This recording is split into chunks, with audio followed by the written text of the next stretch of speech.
सारे पांडव भगवान कृष्ण के आसपास जमा थे। सब ध्यान से सुन रहे थे। कृष्णा दरियादिली का, सच्चे धर्म का एक अनमोल पाठ पढ़ाने वाले थे। उनकी आंखों में ज्ञान की चमक थी। मेरे प्यारे पांडवों, उन्होंने अपनी मधुर आवाज में कहा, सच्ची दरियादिली सिर्फ देने में नहीं है, बल्कि उस भावना में है जिस भावना से हम देते हैं। उनकी बातें हवा में गूंज उठी। पांडवों ने एक दूसरे को देखा। उनके चेहरे उम्मीद से भरे हुए थे। अर्जुन, जो एक बहादुर योद्धा था, आगे बढ़ा। उसके मन में एक सवाल था, उनके भाई कर्ण के बारे में, जो अपनी दरियादिली के लिए जाने जाते थे। कृष्णा, अर्जुन ने आदर से कहा, हमने कर्ण की दानशीलता के किस्से सुने हैं, हम उनकी दरियादिली को कैसे समझें? कृष्णा ने अर्जुन को देखकर धीरे से मुस्कुराते हुए कहा, तुम्हारा सवाल बहुत अच्छा है अर्जुन, उन्होंने जवाब दिया, लेकिन सच्ची समझ सुनने से नहीं, देखने से आती है। उन्होंने आगे कहा, मैं तुम्हें फर्ज से देने और दिल से देने में फर्क दिखाऊंगा। पांडवों पर सन्नाटा छा गया। वे इस फर्क को देखने के लिए उत्सुक थे। कृष्णा सबसे पहले धर्मराज युधिष्ठिर के पास गए, जो अपनी धार्मिकता के लिए जाने जाते थे।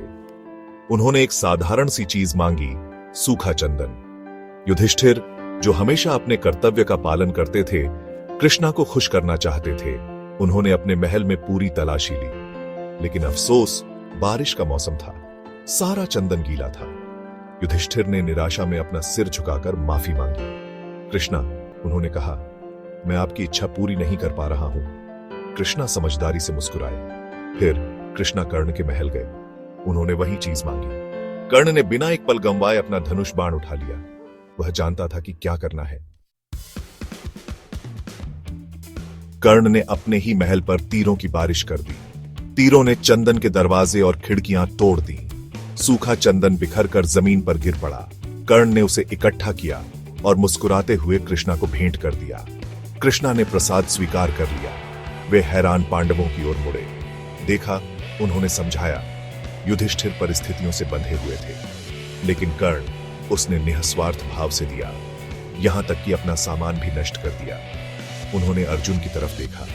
सच्ची दरियादिली, कृष्णा ने आगे कहा, त्याग करने की इच्छा में है, बिना किसी संकोच के देने में है। अर्जुन, जिसकी आंखें समझ से भरी हुई थीं, धीरे से सिर हिलाया। वह आखिरकार कर्ण की दरियादिली की गहराई को समझ गया था।